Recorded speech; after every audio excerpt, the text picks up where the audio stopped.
Preston Sturges the way he writes, the structure and the way he writes feels very loose. And Palm Beach Story is the film that it comes in right where he's at the apex of his powers. It's when he's trucking along and is just on a roll. If it was like the John Hughes movies, it would be the weird science. The John Hughes movies where it's just like, or maybe Ferris Bueller's Day Off is a better one to say, where it's equally a classic, but it's the one that you could just tell with the film, he's incredibly confident. $700, just like that. Just like that? I mean, sex didn't even enter into it. Oh, but of course it did, darling. I don't think he'd have given it to me if I had hair like Excelsior and little short legs like an alligator. Sex always has something to do with it, dear. I see. Sturges, it seemed everything was driven by the characters. And wherever the characters decided to go, that's where the movie went. And they kind of felt beautifully messy in some ways. We're kind of following this story about these two people and the Weenie King and all this stuff. And then we get on the train and he just spends time with these guys shooting off rifles. It was like he's discovering the story as we're seeing it. What I also love about his characters is that every single character has a reason to live. Every single character has a reason for being in the movie, and everyone has their own point of view and their own life. It isn't how you look, it's how you behave that counts in this world. Hello. Toto, this is Captain McGlue. I'm going to see more of him and less of you from now on. Hello. I'm the Weenie King, invented the Texas Weenie. Lay off 'em, you live longer. From a sketch standpoint, I always felt like the best sketch writers that I worked with, you would see when they would write, they could write in so many different voices and they would do the voices. Jim Downey is one of the best writers at SNL. And when he would sit down with a sketch, he would read and he would do everyone's voices. But by doing everyone's voices, you're doing their attitude. You're taking on that person. You're an actor. You're performing. And I think, because Preston Sturges dictated all of his screenplays, he's performing and you see it in the writing. And I think that's why all of his characters, he doesn't want to be bored, you know? So if he's going to play a cab driver, he wants that to be a good part. Yes, ma'am. Where's the best place to get a divorce? Jerry, for heaven's sake. Well, most people go to Reno, Nevada, but for my money, it's Palm Beach. This time of the year, you got the track, you got the ocean, you got palm trees. 3 months you leave from Penn Station. Well, look, I'm in awful trouble. I haven't got a dime. Would you take me there for nothing? To where, Palm Beach? No, just to the station. That's just the wit of that and the rhythm of it, and to think he's in some place in an office at Paramount, and there's this lowly secretary sitting there, and he's kind of staring at the ceiling. I'm imagining him just sitting there staring at the ceiling, just letting that roll off of his head. I'm just like a car that only gives 7 miles to the tank full, only you haven't got the tank full. Are you sure you haven't got a tank full? The lowly secretary, by the way, was a man. So I'm not, I always imagine this beehive hairdo lady with dark glasses sitting there, like a Preston Sturges character. It was actually a man named Edwin Gillette. And he would sit there and just dictate stuff to Edwin Gillette, and it dictated, for me, these perfect comedies with these perfect lines. And I think some of the best comedy comes from just, I always say the funniest I've ever been in my life was when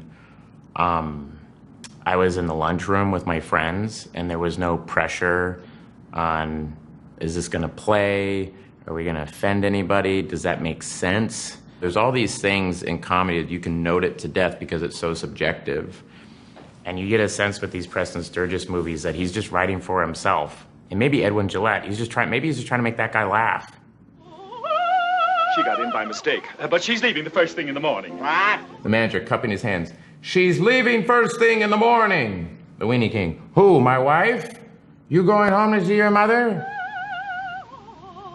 The manager, in a low, clear, and boiling voice.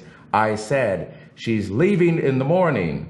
She got in by mistake, but tomorrow she flies away. He accompanies the word flies with a flying motion of his crossed hands. I understand it's a bird. What about it? I like birds. It's right here.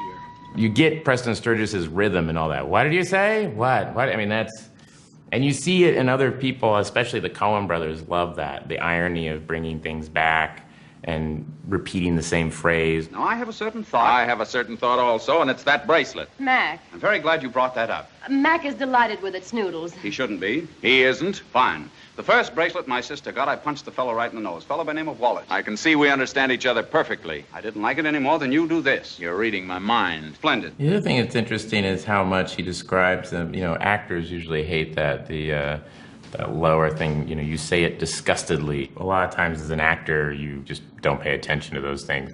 But when you're reading his script, that's what makes them so much fun to read, is you hear it. You know, he knows exactly what he wants. The left one got away. You ought to have your eyes examined. Toss up a couple of crackers, George. The bartender. Yes, sir. I'm going to say that in 2014 parlance. Yes, sir. Ready? Bang, bang! I suppose I missed him that time. The second member. Both of them. The first member. I suppose you could do better. The second member. For $50, who's going to be the judge? You be the judge. A look of greedy pleasure comes over the first member's face. Now he offers the second member his gun. No, not with that old blunderbuss. I'll use my own gun. You'll be the judge. Get me a lot of crackers, George. I'm going to take this sucker to the cleaners. Who'll be the judge? All right, go ahead. First member to the bartender. All right, toss him up, George. The bartender does so, and the second member blows the crackers to pieces, at the same time blowing 2 windows out of the sidecar. The first member turns and stares solemnly at the second member. That's $50. Okay, now it's officially a Preston Sturges movie. Bet you can't do it again. You're on. A lot of directors, I feel like, would say, what's the point of the scene? And this is not a bad instinct. You know, it's great. What's the point of the scene? Let's hit the scene. Let's make it a nice, tight thing, and we'll get out, and we'll move on. Movies are all about what happens next, you know, and we're going to keep moving. And Preston Sturges is like, wait, everybody, hold up. These guys are really funny. I want to sit and watch this for just 10 minutes. And he does. He's very indulgent in that way, but it's great. Let's organize a posse. Hooray! Where's the dogs? You can't have a posse without the dogs. Hooray!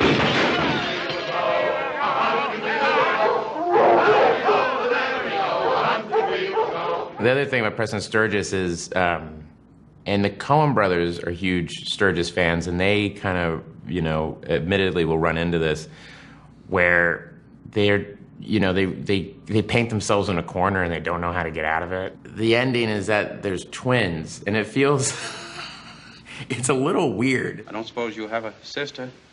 Only a twin sister. A twin sister? Oh, didn't you know about that? That's how we were married in the beginning, both being twins. Of course, that's another plot entirely. Both twins? Are you a twin? Yes. Well, What's she doing? Well, nothing. you see. You know, some people could look at that and go, well, that's a little hacky or whatever, and I think it's wonderful and super imaginative and kind of ballsy. But he does do that. Endings are incredibly hard, and what some people will do is they will go back and go, well, I have to get rid of a lot of stuff to make this perfectly track. Billy Wilder, Ernst Lubitsch, you always felt like those movies, they were not writing them, at least I felt like they weren't writing them in a linear way. It was kind of like you would get to a certain place, and then the characters are leading your way, but you know, these plot devices all have to hinge off each other, you know?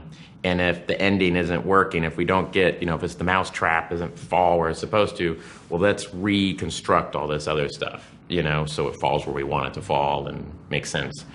Preston Sturges doesn't do that. He just is kind of making the mousetrap, and he's going along and adding stuff, and then he's like, and then, I don't know, I guess it has to fall, so they're twins.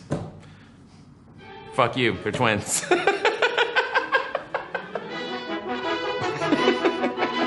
Bring him young in a necktie.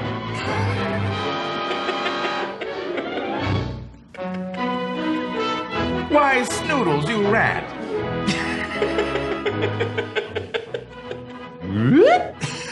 I'm so sorry, this is so funny. Yits, nits, spingolgologolo. God damn it. Preston Sturges, man.